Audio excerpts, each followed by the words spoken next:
balita hanggang ngayon, mga ka-GP, etong si Jingay, si Jinggoy, ay tinawag na tuwadera ng taon. Talagang hindi po tumitigil. Etong si Robbie Tarosa, mga ka-GPnatics, talagang inaaway niya na ngayon. Binabanatan ng gusto itong si Jinggoy Estrada, mga kababayan. Talaga namang hindi pang paawat. Ang daming mga ang daming mga sinasabi at ang dami pong mga pasabog. Oh, ito tingnan natin. Oo.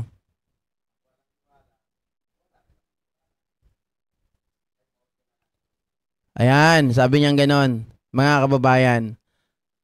Ayan, Robbie Tarosa. Aga, 34 minutes. This is all I can tell you, Junggoy, baboy. Aray ko ba? My family is not poor and never corrupt. In the USA, my father is a FED, okay? And very close to Donald Trump Jr. Try nyo ako galawin, baboy ka. Kahapon, natanong natin yan. Ano ba si Jinggoy? Kung totoo ito, bottom? Top or bottom? Di ba yun yung tanong natin kahapon? Top or bottom ba si Jinggoy? Ito nasagot na. Try nyo ko galawin, baboy ka, botomesa.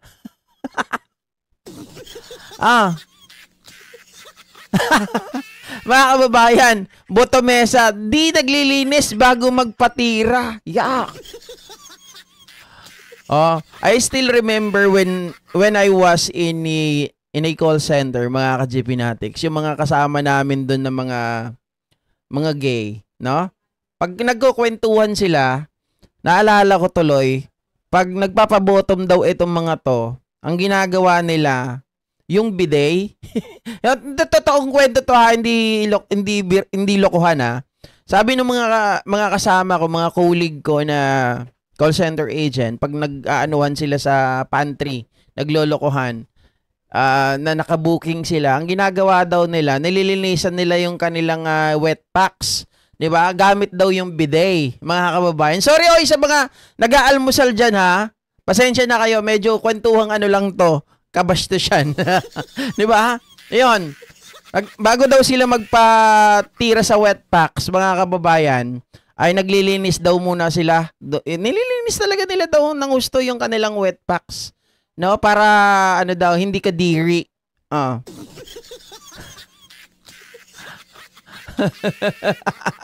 Ayun. Ganun daw kasi syempre mga kababayan, alam naman natin kung ano yung dumadaan doon sa 'di ba? Matindi 'yon. Kaya kailangan linisin. Ilang linis daw, talagang sobra-sobrang nililinis daw nila. Pero si Jingay, si Jinggoy, sabi ni Robbie Tarosa ay hindi daw nagpapalinis bago magpatira. Oyak, baboy. You have the never to question others dyan sa investigation sa Senate. Kupal to the highest level ka. Mukha kang pagong na tumitira ng palaka.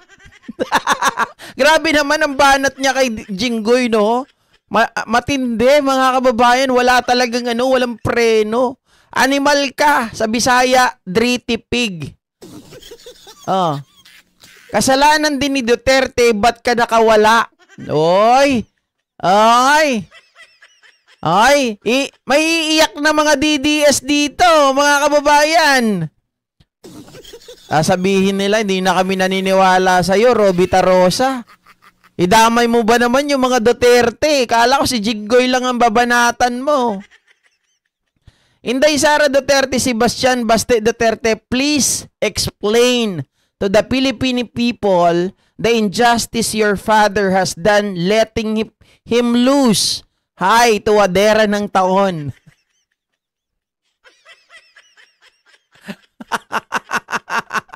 Yung mga Duterte, bakit nyo nga naman kasi pinakawalan nito? 'Di ba? Sabi ni TJR2K25, sa totoo lang hindi natin alam ang ipapalit sa DPWH, kaya naman hindi rin natin alam ang plan ni PBBM kay Torre. Irish kasi nyo kakasuka. Kaya nga, no, Irish. Oo. Tawag dyan, lobotomy. Ha? Tama ba yun? Deja vu, totoo yan. Hindi ko alam yan ha. Baka mamaya hindi ko na naman nag-gets yung sinasabi nyo katulad kahapon. Jinggay ako ng jinggay. Jinggay pa lang gusto nyo sabihin. So may Nutella pa. Oo. Parang ganyan daw yun. May Nutella kaya kailangan mga kababayan linisin nila. 'Di ba? Parang nilabatiba yung kanilang mga wet poo.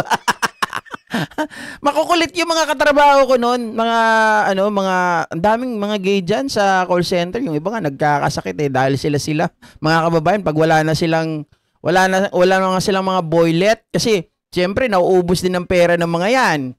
'Di ba? Sila na lang magtitirahan. Kanya-kanya, bottom or top. Si Jinggoy daw butomesa. Hindi lang pala senador, tagalinis din ng baradong tubo. Hindi, mga kababayan. Butomesa nga daw eh. Pag sinabing butomesa, siya lang yung nagpapatira. Bastos. Hindi siya top. Pag top daw kasi, ewan ko hindi ko talaga, nalilito ako sa top or bottom na to eh. Pag top ata, siya yung bumabanat. Pag butomesa, siya yung nagpapabanat.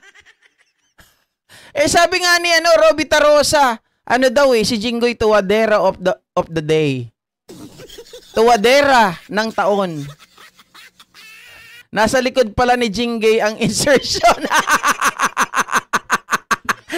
Sambong, grabe ka naman. Tama ka dyan Nasa loob pala nasa likod na insert.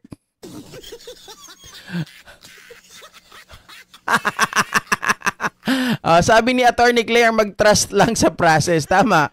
Change oil. Uy, pero mayroon daw talagang ginagamit sila na lubricant dyan. Hindi daw basta oil ang ginagamit, mga kababayan ng mga yan. Uy, JP may alam ka ni dyan Hindi kasi makukulit talaga yung mga katrabaho ko, mga gay dati. Sa call center, dami talaga niyan. Kahit nga yung mga pogi doon Akala mo pogi? Mahilig pala sa pogi. Oo. Pero hindi mo mahalata ng mga bading. Pero mahilig din pala sa pogi. Di mo haba tawa ko kabsat nasa likod pala ang insertion. Kaya nga. Nagets nyo, di ba? Nagets nyo. Yung insertion nasa likod. Yung iba bro, laxative lang ang gamit para maglinis, sabi ni Pax. Ikaw Pax Ba't mo alam yan Pax?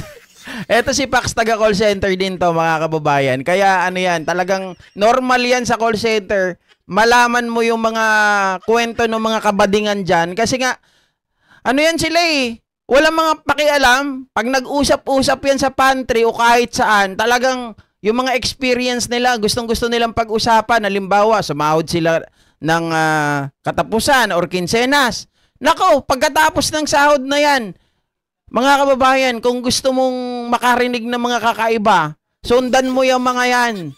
Yung kanilang experience, pag right after the sahod, nagtatrabaho para sa sa labati, nagtatrabaho para sa insertion.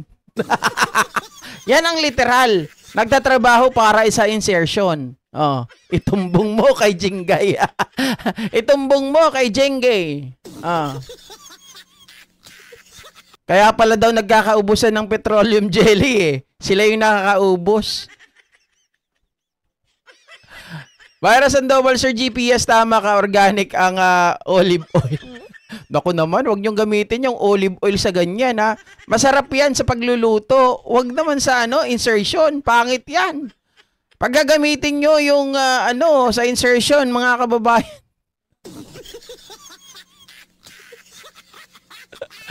Hoy, Efren, laki-laki na ng katawan mo. Sino ba yon?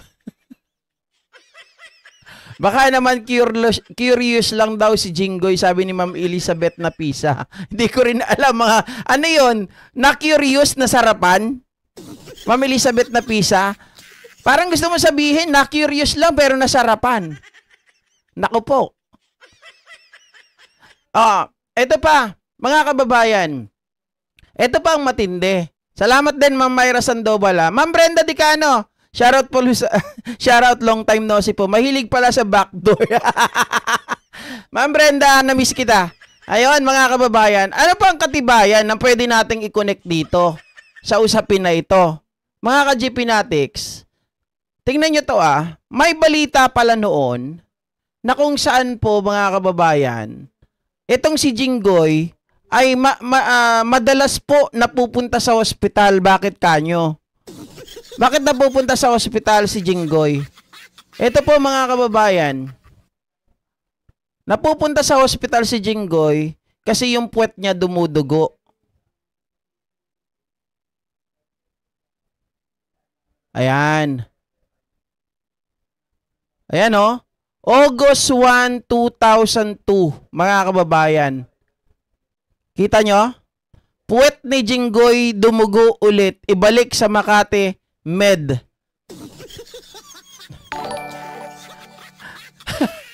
Ma'am Brenda Dicano, salamat sa pag-share ng blessing. Ayan, sabi niyang ganoon, mga kababayan. Balita po ito muling nangulit ang abogado ni dating San Juan Mayor Jinggoy Estrada na ilipat ang kanyang kliyente sa Makati Medical Center dahil sa muling pagdurugo umano ng puwet nito nung nakaraang linggo. Naghain ng urgent motion si Attorney Noel Malaya para payagan si Estrada na mailipat sa MMC, batay na rin sa rekomendasyon ng family doctor nilang si Dr. Lorenzo Hoxon. So bakit kaya, mga kababayan, napapatanong tayo, ano ang nagiging neto, mga kababayan, ugnayan? Bakit dumudugo ang wet packs? 'Di ba? Dumugo kaya Iris Casino dahil sa sa insertion? Baka ducks. Baka ducks, 'di ba? Galang ka kasi ang pumapasok sa tumbong. Patay tayo diyan. Sabi ni Myra Sandoval, Sir GP, baka kaya nadugo size 9 yung nangbayo. Grabe, size 9. Naku po, mga kababayan, oy, Pax, wag kang tawa-tawa diyan Baka nakabulitas. Parang napanood ko to tuwing may nasasakot. Ano to? Nasasangkot. Sabi ni Istambay sa California, bumilib ako kay Torres accomplishment niya kay Digong at kay Kibs. Kaya lang mukhang pumalpak siya sa di pagsunod sa Napolcom. Nadagdagan pa yung biglang pagtapon niya kay Nartates sa Mindanao. Alam nyo, mali yan mga kababayan. Si Torre dyan, pagdating sa bagay na yan, tama yung kanyang sinunod. Kasi merong merong memorandum na sinunod si Torre. Okay? Sabi ni Ma'am Elizabeth, baka 10 inches. Niregla. Dumugo yung almorana sa insertion. Hospital arrested agad. Oy, or Totoy Mola. Malaking hotdog ang pumasok sa wet packs. May hawak yan na alas. Yan si Magalong kaya kinuha ni PBBM. Sabi ni Hubita Salonga, good morning ka GP. Usapang Sodominay. Hindi lang denggoy. Denggay pa, walang hiya. May almorana siguro. Arthur Salibo, idol, pwede bang gamitin ni Jinggoy Padilla alcohol na lang para masarap at masakit? Ay, guys, hindi ko alam kung bakit biglang si Myra Sandoval kasi talaga may kagagawa neto. Di ba?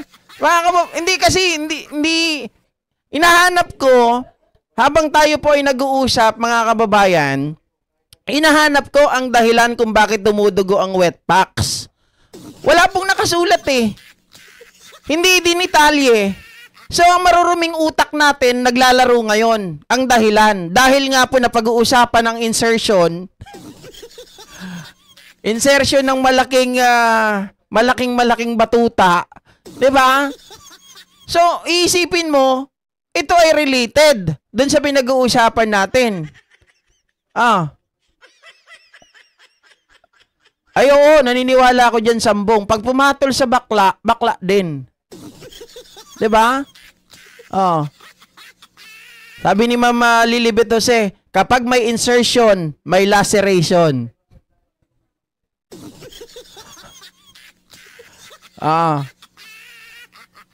German sausage. Baka may almoranas. Si Magal, mamaya na yan.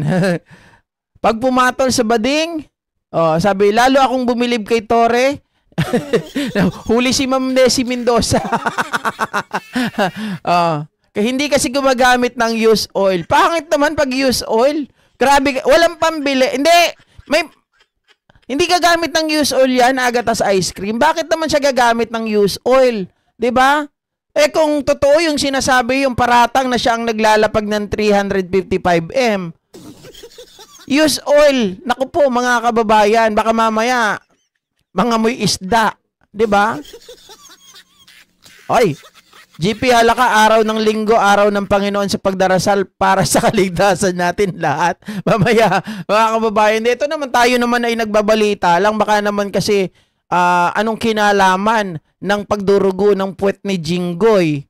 Diba? Lakay ti Amianan Mix Vlog. Ako naniniwala sa ICI. Siya ang chairperson.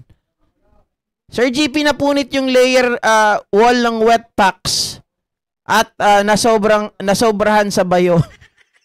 Kawawa naman si Senator Sexy na turbo ng gusto kaya dinugo ang husto. At alam nyo ba, mga kababayan, eto sasabihin ko ngayon, sorry, natutuwa talaga ako. Si Senator Jinggoy Estrada, binura niya na po yung kanyang post kay Terry Ridon. Oo, yung post niya kay Terry Ridon na nagpapakita ng yearbook na magkaklase daw di umano si Bryce Hernandez at itong si Terry Ridon. Pero hindi po totoo. 'Di ba sabi ni Terry Ridon, hindi kami magkaklase. Kami ay schoolmate lamang. Okay? Tapos merong salita doon, may statement doon si Congressman Terry Ridon na sexy. Sabi niya gano'n, sexy. 12 years old pa lang ako niyan. Guys, tinanggal yun. Binura ni Senator Jinggoy yung post na yon. Kasi nahalungkat yung, syempre, sexy. And I believe, mga kababayan, nung sinabihan siyang sexy, doon lumabas yung usapin.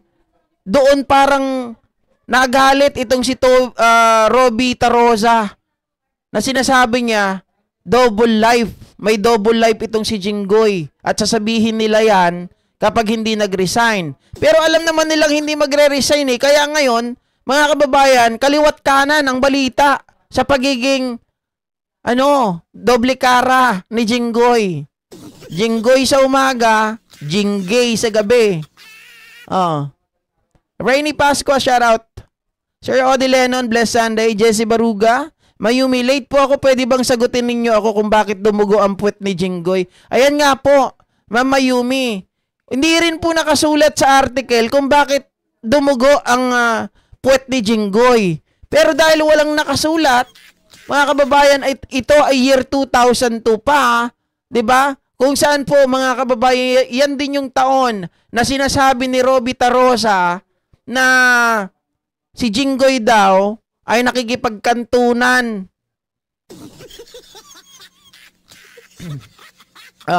Si Attorney Harry Roque nga, gustong umuwi hanggang ngayon, sabog pa ang puwet. Gusto umuwi sa Pilipinas. Palibhasa 2002, wala pa masyadong social media kaya hindi pa natin nabalitaan yan. Kaya pala nila i-manipulate ang mga nangyayari sa ating bayan. Diba? BMB Christina Lacuata. Shoutout sa inyo. Nadig up tuloy ang baho niyang matagal ng tinabunan. Kaya nga eh. Almoranas daw, Sir GP. Almoranas, pabalik-balik. Hindi ko alam, mga kababayan, kung Almoranas, di Almoranas. Tinamaan nga ng torpedo ng Japan. Bet galang natawa ako kay Jinggoy. Elizabeth Napisa, baka gumagamit ng toy. Wet packs, may mayoma sa puwet. Lena Sabado, good morning ka GP, good morning din sa'yo. Hindi ko po alam kung bakit talaga mga kababayan dumugo. Kung sinasabi ng iba Almoranas, okay, Almoranas. Pero kung hindi naman napatunayan na ito ay Almoranas, mag-isip na kayo. 'Di ba? Sabi, Chess Master, alam mo wala naman masama sa pagiging jokla, basta magpakatotoo para di nalilito mga lalaki sa CR. Kaya nga sa totoo lang, wala namang 'di ba? Wala namang issue 'yun kung ganun talaga siya, badap. Di ilantad niya na lang, 'di ba? Pero yung itatago mo pa, may bigote ka pa. Uy, GP, may bigote ka rin. Mga kababayan, nadadamay tuloy tayo dito kay Jinggoy. Sabi pa nga ni Robby Tarosa, meron pang isang post na nakita ko anong sabi dun sa post na yon? Mga kababayan, akala mo, action star. Iba pala ang gustong action. 'Di ba? Ano daw yung sinasabing action na gusto niya? Nandito ata yun Ewan ko kung na-save ko pa. Hindi ko ata na-save Ang nakasulat doon, gustong action. Action sa fencing. Sabi ni Mayumi, kung totoo man po yan, ang laswa, ang laki pa naman ng tiyan niya. Sir GP, mukhang first time niya kaya dumugo na punit kasi pwede, mga kababayan. O kaya sobrang laki, di ba? Ohayo gozaimasu wanabet. Thank you. Felicity, nagmagaling pa kasi si Jinggoy Kung medyo tumahimik siya, baka hindi pa na-dig up ang baho niya. Correct, maraming nagagalit sa kanya. Dahil nga sa mga pahayag nito, mga kababayan, na wala daw siyang kinalaman dito, siya daw ay malinis, siya daw ay vulnerable nga lang. Action on the bed. Sabi ko nga, walang problema. Mga kababayan, kung ito ay aaminin niya kung siya doon, di ba? Kentot Brokeback Mountain. Fencing ng petchay na yan, Nasa puso ni Jingay ang pagiging magnanakaw, pati lakas ninanakaw. Sabi ni Juniso Almazora, ano kaya itsura ni Jinggoy habang grabe naman kayo. Kayo na lang ang bahala mag-isip dyan. Diba? Huwag yun na ako idamay. Juanito Mendoza, shoutout. Artista kasi kaya may posibilidad na jokla siya. Antayin na lang natin na sumagot itong si Jinggoy, mga kababayan. Dahil siya ay pinaparatangan na Jengay. Diba? Jinggoy sa umaga, Jengay sa gabi. Antayin natin kung ano yung mga isasagot niya. Kung totoo ba yun or hindi. Kasi palaban itong si Robby Tarosa. Mayaman to, hindi basta manggagamit. Kasi pag sinabi natin, okay lang sana kung sasabihin natin na ito ay walang pera. Isa lang isipin mo dyan. Gustong kwartahan si Jinggoy. Mapera sila 'Di ba bago pa pumasok sa showbiz, mapera na sila, si Robby Tarosa. So hindi natin iisipin na gusto lang nito na extort itong si Jinggoy. 'Di ba? Sabi ni Ma'am Felicity, make your own imagination na lang. Tama. Ayaw kong kasing isipin kung ano itsura niya, kakadiri. Iba yung pumapasok sa utak ko pag iniisip ko kung paano siya nakahubad. Kaya pala mga tropa niyan ay mga pogi, RF at BR. Sino si RF? Rudy Fernandez, Bong Revilla.